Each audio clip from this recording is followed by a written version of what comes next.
Well, it's a Tuesday, my friends, and we have a new video, and this time we're taking a quick look at a pair of HAYMAKER headphones. How you guys doing? This is something that crossed my path during the virtual CES last month, so thanks also to HAYMAKER for this test unit, for sending this over, and for being so chill about it, because they don't have any input in what I'm about to say in this video. So let's not wait any longer, and let's check out the headphones and see what we can make of it that way.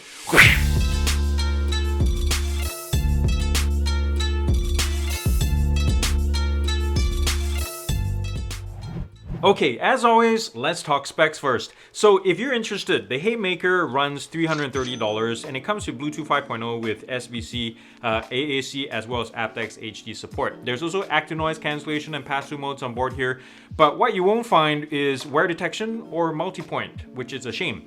Weight is 326 grams, or if you combine it with a case, it's a hunka-chunka 936 grams, almost a kilogram there. There's also direct 3D or 7.1 tuning on this thing if you do PC gaming plugged in. I'll talk more about that in a second. Battery life is around, I've tested this, 11 hours with ANC on and lighting all turn on, but if you turn them all off, it's around 38 hours, 37 hours at 65% volume, of course. This thing also has, as you can see, 8 colors, RGB lighting all around it, the top and the sides as well. These headphones have an interesting design. They seem to combine two different aesthetics. One to please the gamer with the RGB lighting and carbon fiber and everything, and the other one is for the prosumer, audiophile or whatever, with the nice chrome surrounds on the inside and swappable pads as well. So you can take this out, the cloth ones, and replace it with the pleather ones. You line it up and they're held together by 4 neodymium magnets. They're kind of easy to knock off, unfortunately, but you know, if you just want to swap them out, it is there and very nice and convenient. So there you go, it's all done. These things fold in as well. The padding is really nice and solid, I'll tell you what. Right at the top here, really nice and comfortable. I can wear this thing for like 2-3 hours and be totally fine. I'm not sure if the camera will pick this up, but there is a scratch line right there going that angle, guys. And I swear, this happened in the last 30 minutes. I put it down somewhere, must have scratched something, and that just goes to show these things scratch pretty easily, so something to bear in mind. Driver size, 40 millimeters each, doing all the grunt work. On the left side, there is a covered 3.5 millimeter input port right there, and also on the flip side, there's another covered USB-C charging port. I'm not sure why they're there. Maybe it's to help with water resistance, but they're an annoyance to just pop on and off, and eventually it'll snap off over time as well. There are touch controls on either side. The left side, where am I holding? The left side controls the audio and playback and everything. It does swipe forward, backward for and up, down for volume and all that kind of such, and double tap as well. And on the right side handles the RGB lighting.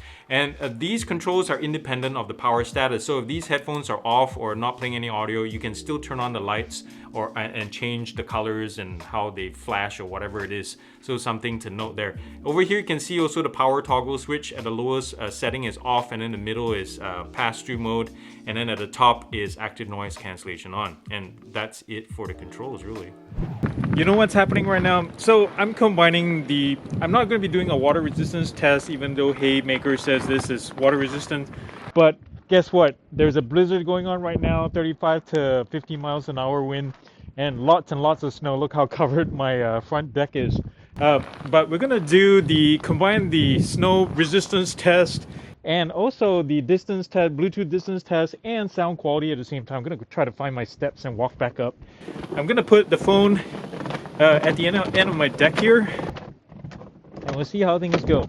So right there it is. Sorry about this ghetto style of doing the test this time. There it is right there. I'm going to keep walking until we get some recording issues here. So I'm recording straight from the mic, and geez Louise, this is so thick. It's not even funny. How about that? It's so thick. We're probably getting around a couple of feet. You can see it right there. So I'm not sure if you can hear this. Noise cancelling when phone call is happening is pretty good. The mic handles it pretty well. I seem to see there's one external mic doing the whole thing, but I'm not sure if there's any more on the inside that handles. I think I just got a tone that we disconnected. So it's around, let's see, around 48, 50 feet. So that's not bad. I wish, oh, there's a car that went by. I'm gonna test how the noise suppression handles. How's that? Yeah, we got disconnected already, so that was pointless. But we're out here in the blizzard having fun. How are you guys doing? This is a weird one, but I hope you enjoyed it. Yeah, see how thick this thing is? It's not even funny. Oh my goodness. Woo! Anyways, let's head back to the studio. I guess this test was a bust. You can see how these things fit on my head too. They're not bad, and you can see the LEDs, the RGB LED lighting going there. Let me get in some shelter. Oh, I just got a tone that I'm back in connection. Not sure if I'm still recording, probably not. But thank you for joining me here. Now I'm freezing my head off. Woo, that's cold.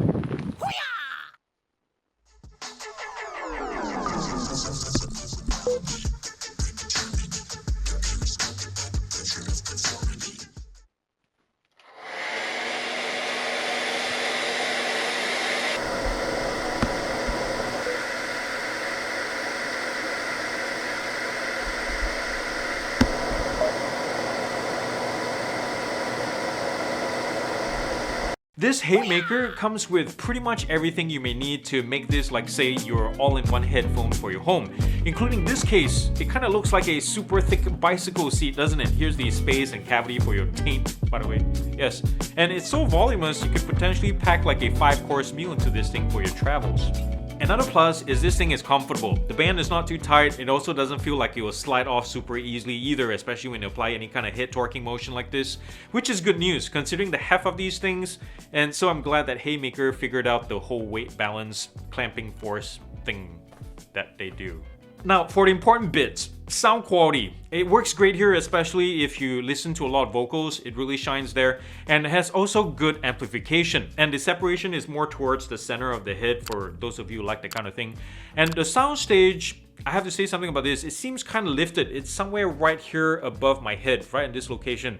It's, I guess, great for those of you who like to think that God is talking to you from heaven. Like, hey Aaron, how are you doing? Have you been a good boy? Yes, I have. Yes, I have. I totally dig the RGB lighting on these things all around the headphones, and that they also work great as a soft night light of sorts when you're using these in the dark. The first negative is huge, guys, and also at the same time kind of weird in how it presents itself. So get this, if I flick the switch to pass-through mode, it drastically changes the sound profile, practically like killing most of the bass. But on the flip side, it also improves the clarity of the mids and the highs, especially electrics and percussion. Now if you flick the switch one more time to turn on ANC, it does the opposite. The bass gets a boost, but it takes the precision of the mids and the highs. So, you know, you take it or leave it depending on what mode you're in. So to my ears at least, overall, it makes things outside of vocals sound woolly, muffled, and flat half of the time. And if I listen to, like, say, Stevie Wonder's Superstition, the clavinet riff and the Moog synth bass, they easily clash on the Haymaker and have a hard time staying in their respective corners of the audio space. Also, if you're in either ANC or pass-through mode, the highs can get kind of harsh and sharp, especially at anything higher than 55% volume. And yeah, to be honest, I was not expecting this for the price. And by the way, the swipe controls on these things work less often than my teenage son, which, in case you didn't know, is not a lot. I personally don't see how I can take this with me on a trip without first getting a hernia, you know, lifting this around, because the Haymaker weighs almost a kilogram with the case. That's like half an elephant. So here are my final thoughts. I think the Haymaker is for those of you who want an all-in-one device, and this is key, that you never have to take it anywhere outside of your home. Sure, they market this as portable, even comes with a carabiner for crying out loud, but it's not unless if you rent a U-Haul or get some of your strongest friends to help you take this thing around. It's a no-go in that aspect for me. It's good as a daily listening device, and if you're gaming with these on a PC or something wired, it's amazing. For the price though, it's competing directly, I would say, against the Sonys and Boses and Razers and the SteelSeries Arctics of the world. So as it is, there are just too many compromises that make it hard to recommend unless you want something different and pretty unique in its own right. And also if this costs like $200, $250, that would have been ideal. So with all that said, I'm gonna give the Haymaker headphones a GearUP score of 7.9 out of 10. And this is how I broke it down to get the final score. If you have any questions about it, feel free to comment down below.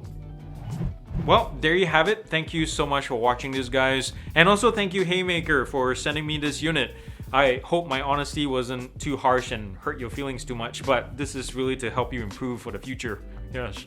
Remember to subscribe, guys, if you like what I'm doing or if you find this interesting. Hit the subscribe button down below. Turn on the bell notification icon. I'm trying to get to 50,000 subs and I really need your help. It's slower going than I expected, but I really would like your help to get there.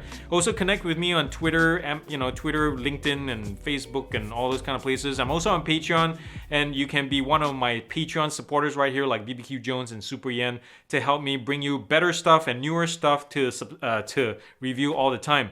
So guys, remember to come back next time. I love you all so much. Remember to do something good and loving and kind for somebody in the world today, because guess what? The world needs it more than ever, and it starts with you. I love y'all very much. Until the next time.